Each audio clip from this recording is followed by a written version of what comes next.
Bienvenue dans C'est Comprendo débutant. Si tu as envie d'apprendre ou réapprendre les bases de l'espagnol pour tes voyages, tes études, pour préparer ton expatriation au soleil ou tout simplement pour le plaisir d'apprendre une nouvelle langue, tu es au bon endroit. Je m'appelle Paloma, je suis professeure certifiée et la créatrice de l'école d'espagnol en ligne Si Comprendo, et ici je vais t'aider à mieux comprendre l'espagnol pour mieux le parler.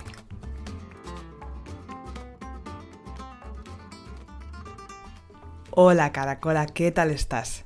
Feliz año 2023, parce que oui, ce n'est jamais trop tard pour souhaiter une bonne année. C'est parti pour une nouvelle saison de ton podcast bilingue qui t'aide à découvrir ou à consolider les bases de l'espagnol. Pour cette nouvelle saison, je vais garder les mêmes formats que je t'ai proposés ces derniers temps, à savoir 2 épisodes par mois.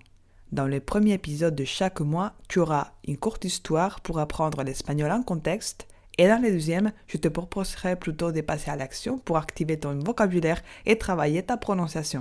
C'est pas mal, non? En ce premier épisode de 2023, j'ai voulu revenir un peu aux bases, parce que j'ai vu que, en fait, les tout premiers épisodes du podcast qui s'appelle Les mots transparents continuent à être les plus écoutés. Et je suis sûre que si tu es ici, tu es déjà passé par là. Or, au fil des épisodes, je me rends compte que j'ai un peu oublié les grands débutants. Et je ne veux pas que tu aies l'impression que ce podcast doit être écouté dans un ordre chronologique, car ce n'est pas du tout le cas. Et c'est pour ça que dans cet épisode, j'ai voulu proposer un épisode très accessible pour les grands débutants et que je te propose de découvrir 5 mots très faciles en espagnol qui sont parfois mal utilisés par les francophones. C'est donc un épisode parfait pour ceux qui souhaitent s'élancer dans l'apprentissage de l'espagnol, mais je suis sûre que si tu as déjà un niveau A1+ ou A2, ça te fera quand même du bien pour démarrer l'année en douceur. Avant de commencer, je vais saluer une des personnes qui a gentiment laissé un avis positif et 5 étoiles sur Apple Podcast. Au top, je recommande 5 étoiles. Je vais vivre en Espagne d'ici l'année prochaine et j'ai cherché des podcasts pour me remettre doucement à l'espagnol. Le meilleur est ici et j'en ai essayé plusieurs. Paloma est douce et explique correctement. J'avais quelques bases, mes grands-parents sont espagnols, mais ne pratiquant plus, j'étais perdu. Merci car je reprends les bases grâce à vous. Ça me fait vraiment plaisir d'entendre que les podcasts t'accompagnent dans ton projet d'expatriation et je te souhaite une bonne installation chez moi. Si comme cet auditeur, toi aussi tu veux soutenir les podcasts, partage-le sur tes réseaux sociaux, recommande-les à des amis ou laisse simplement une évaluation pour que l'algorithme d'Apple Podcast fasse son boulot. Maintenant, passons à l'épisode d'aujourd'hui. Tu vas écouter 5 phrases courtes et tu vas devoir deviner ce que je veux dire avant que je ne dévoile la réponse. Comenzamos en 3, 2, 1.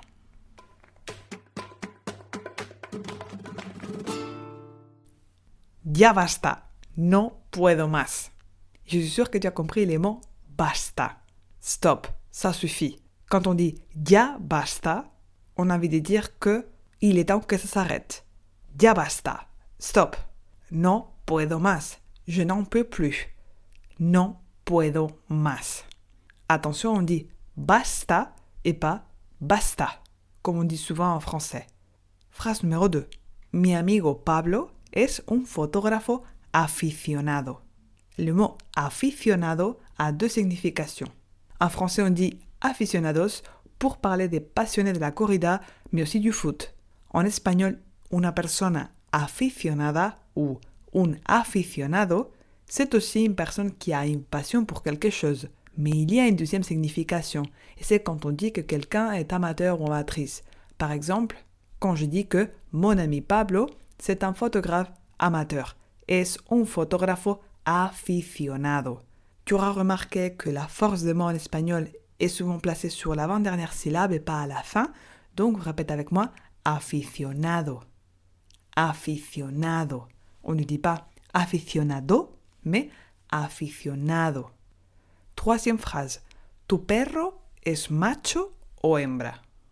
Un macho, en français, c'est un homme machiste qui se croit supérieur aux femmes, on est bien d'accord. Mais en espagnol, on dirait plutôt un hombre machista. Machista. Le H se prononce aussi différemment en espagnol, on va ouvrir un peu plus la bouche comme si on faisait un sourire. Machista. Tu souris à cheese. Cheese. Ouais, comme quand tu parles anglais et que tu vas prendre une photo et que tu dis cheese. Un peu comme ça, machista. Dans la phrase tu perro es macho o hembra? On ne veut pas dire évidemment que les chiens c'est un macho. Un macho c'est littéralement un mâle. Et le contraire c'est hembra. Je te répète la phrase, tu perro es macho o hembra? Est-ce que c'est un mâle ou une femelle? Phrase numéro 4. Esta noche vamos de tapas. Les tapas français, tu les connais. J'ai l'impression en plus que les tapas sont de plus en plus à la mode en France. Le principe est de manger une petite portion d'un plat pour faire une dégustation des produits, souvent de très bonne qualité. Et parfois aussi entre nous un peu gras. En Espagne, ce n'est pas forcément la même chose. Pour commencer, las tapas sont souvent gratuites dans certaines régions de l'Espagne, comme chez moi à Ciudad Real. Tu commandes à boire et dans la carte, tu as plein de tapas gratuites au choix. Un petit sandwich, des patatas bravas, etc. Dans d'autres régions, comme en Catalogne, c'est toujours payant, attention. On utilise l'expression ir de tapas pour parler d'une sortie entre amis.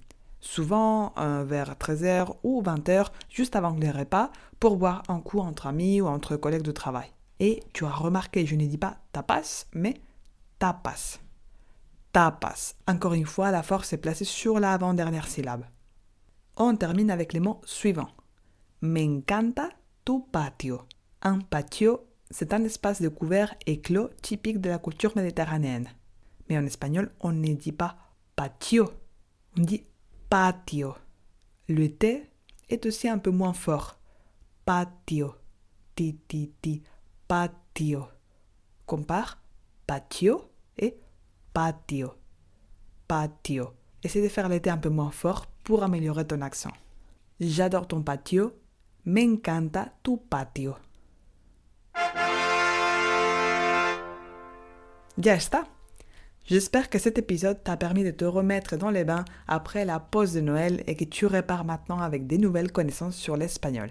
On pense souvent que la prononciation est quelque chose qu'on travaillera lorsqu'on aura un niveau plus avancé, mais moi je trouve qu'il vaut mieux acquérir des bons réflexes dès le début. Et attention, je ne parle pas ici d'accent, j'en ai un, et tu en auras un aussi quand tu parles espagnol, c'est pas ça les problèmes, tu le sais très bien. Je parle ici d'identifier les sons et l'accentuation en espagnol, afin de comprendre ce qu'on te dit et de pouvoir te faire comprendre.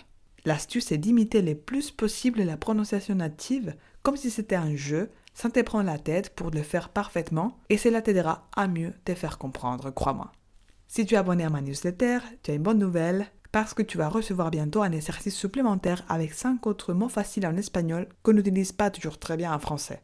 Ces ressources, je les envoie juste une fois à ma liste. Donc si tu t'es désabonné à un moment donné, laisse-moi te dire que tu as raté des choses.